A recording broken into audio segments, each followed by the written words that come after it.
It's fast becoming an issue with at least some bipartisan agreement, which is more than we've seen in quite a while. Outrage over kids being separated from their parents and the so-called zero-tolerance enforcement of immigration laws at the border. And if you'll indulge me in politics for just a minute, I promise this will be it. These images of children being pulled away from moms and dads in tears, we're horrified. This has to stop. We are better than that. We are so much better.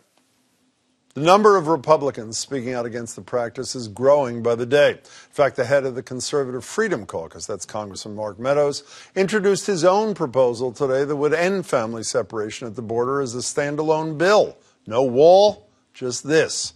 And as we're taping the show, the president is supposed to be meeting with House Republican lawmakers to talk immigration reform. But whether they resolve it or not, and whether you're among the 55% of Republicans who actually support the policy or the 91% of Democrats who oppose it, this is not about that division. Okay, from now on, as I promised, no more politics, because there are no two sides to the issue of pain, especially after you hear audio from little kids recently separated from their parents, which was obtained by ProPublica.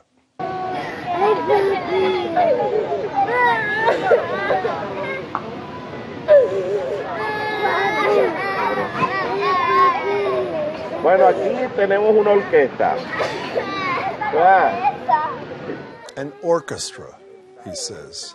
And the photos coming out of the region are equally heartbreaking. Pulitzer Prize-winning photographer John Moore described what it was like to take this photo, which went viral, of a toddler at the border. The mother was asked to set her daughter down while the mother was frisked, body searched before transport. As soon as she was set down on the ground, the child started screaming. She was very upset. This was a picture that was very difficult for me to take. All I wanted to do was pick her up. Moore doesn't know what happened to that little girl or her mother, but as for his instinct to pick her up, that's apparently a no-no.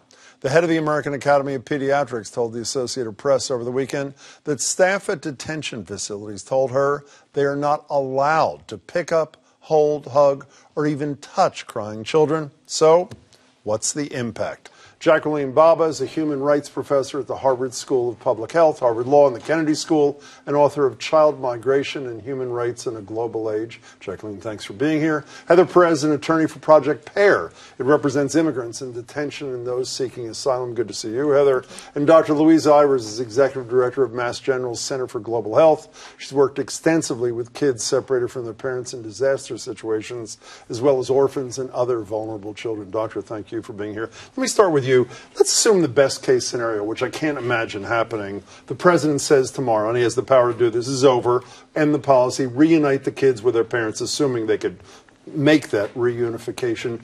What's the impact likely from days or weeks in some cases of separation and captivity for these children? I mean, it's a huge impact. I think on a human level, any of us who listen to that audio or see those pictures can know that. But from the perspective of a physician and as a healthcare provider, it's no surprise that almost every professional society has come out to talk about how outrageous this is and how harmful this is. And we know that the duration of exposure to this kind of stress for children is directly related to the length of the impact it has on them. So it gets worse the longer it is. The longer it is. So even though that sound we heard was in the first 24 hours, according to ProPublica, that's just the beginning. They don't adjust, kids won't adjust to that separation, they'll just suffer even more. So what you have to understand about children is, you know, they're very resilient beings, but part of their resiliency is in having a safe and secure environment to help them through stress. So children who are subjected to stress like this have certain dysfunctions that happen. And when you look at migrant children in particular who've already been through a lot of trauma just to get where they're at, this is going to compound what's happening to them. You know, I don't have the credentials any of you have, Jacqueline, but this is, to me, child abuse. Just almost classic definition. Is that a fair description of what we're saying? It's a fair description. I would say it's an extreme form of violation of children's human rights. Speaking as a human rights lawyer, I've worked in this field now for over 25 years.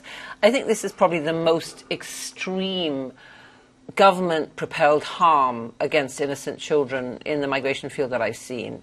Children who have nothing... Anywhere. I can't think of another country that willfully separates parents and children for immigration reasons, children who are as small as the ones we heard.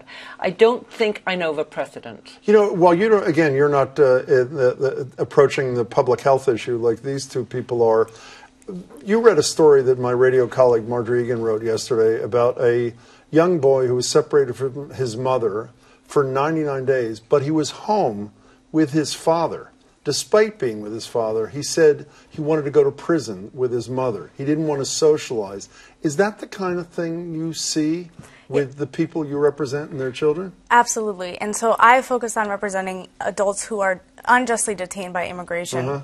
From the perspective of the parent, I have a client who was separated from his son. He has a 4-year-old son that during the time that he's been detained has been under such stress that he's losing his hair. The little boy. The little boy, 4 years old. This is the type of thing that not only on top of all of the trauma that my client has suffered, is now also enduring the trauma of knowing that his child's suffering without him. Yeah, and these changes, the impact is not just psychological. We're talking about psychological. From what my reading has led me to in the last 24 hours, there are physiological changes and other things that happens to a kid who experiences this kind of trauma, yes? Absolutely. So there's the mental health impact, there's the development impact, so you disrupt the normal childhood development when you have a stress like this.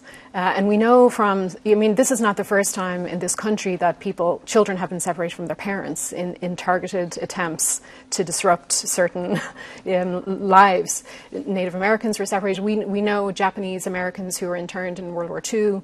They have Laura Bush compared it to this in her op-ed in the Washington Post the other day. Yes, she did. Yes, she did. And those people we know have twice the highest risk of cardiac disease and cardiac death later in life. So we know that there are physical consequences of this little boy losing his hair. That's not a surprise to me to hear that. Well, you know, Secretary Nielsen, who's the head of Homeland Security, who I think it's fair to say has shown absolutely no empathy for anybody here, made a statement yesterday which suggests, at least to her, that we should not be worrying as we appear to be doing. Here's part of what she had to say. These minors are very well taken care of. Don't believe the press. They are very well taken care of. We provide food, medical, education, and all needs that the child requests. All the needs the child requests, Jacqueline. She know what she's talking about? No. We know that children need support. We know that children need attachment. We know that children need a sense of security. Providing food in an environment where you're terrified is not tantamount to feeding a child. I imagine many of these children are not eating. I was talking to my son who has a 2-year-old who's been kept up by this, and I wonder how many American parents are being kept up at night because they imagine what it would be like for their own children. And he said, I'm sure my son would stop eating if he was torn away from us like this. Well, I thought where you were going was kids who have not been torn away and their impact.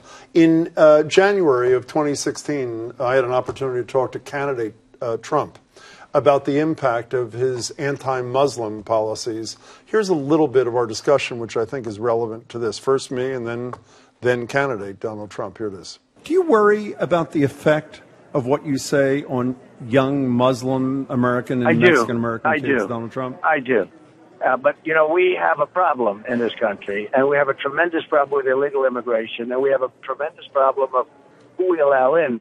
So what is that? I mean, what's a kid is sitting at home, and they're catching just snippets of the news. They're in a safe, supportive household, but they hear of little children the exact same age as they are being ripped away from their parents, your clients, or situations like you're describing. What's the impact on them?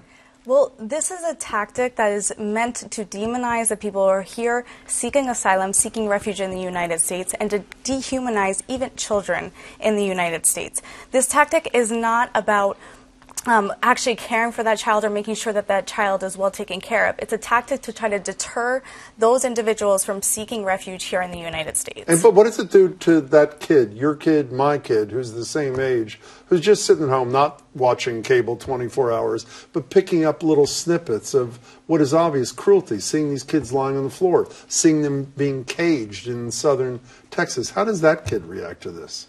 Well, I think it's hard to know what the impact of this is going to be in generations to come. I mean, I don't know what the impact is on children who are safely and securely at home with their families, but I do know what the impact will be for generations later of on these the kids themselves. Yes, because again, we know from other experiences that this kind of trauma is generational, and it impacts not just the people who are directly detained, but also their children and even their grandchildren. We know that from Native Americans, from Australian Aboriginals. But I think we also know, Jim, that there is a lot of empathy amongst the citizen population, including amongst kids. We've seen it with DACA.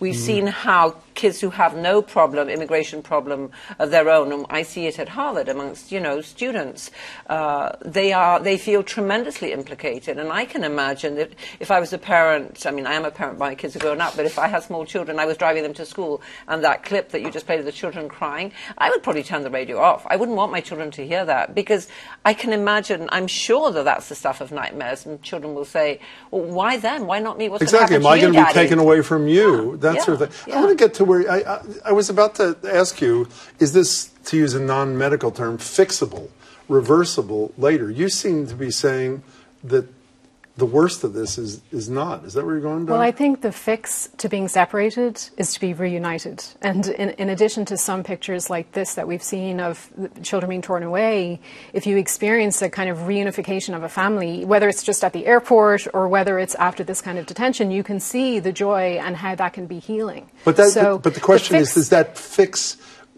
the problem or to the long term? I mean, I'll tell you very quickly, this is almost embarrassing to tell. I used to summer in Atlantic City with my mother or my grandmother. I was separated from my mother for maybe 5 minutes on the beach decades ago, and then she found me. I still feel in my body the physical feeling as I'm sitting here decades later that I felt, the fear I felt on the sand. And this is nothing. That was 5 minutes of nothing. So even if they are reunited, do they get fixed, or is there a piece of that child who becomes a man or a woman who suffers? We have an equity problem with access to healthcare and mental health care in this country, as in many countries in the first place. So will these children have access to the kind of treatment they might need to recuperate from that kind of trauma? I feel skeptical about that.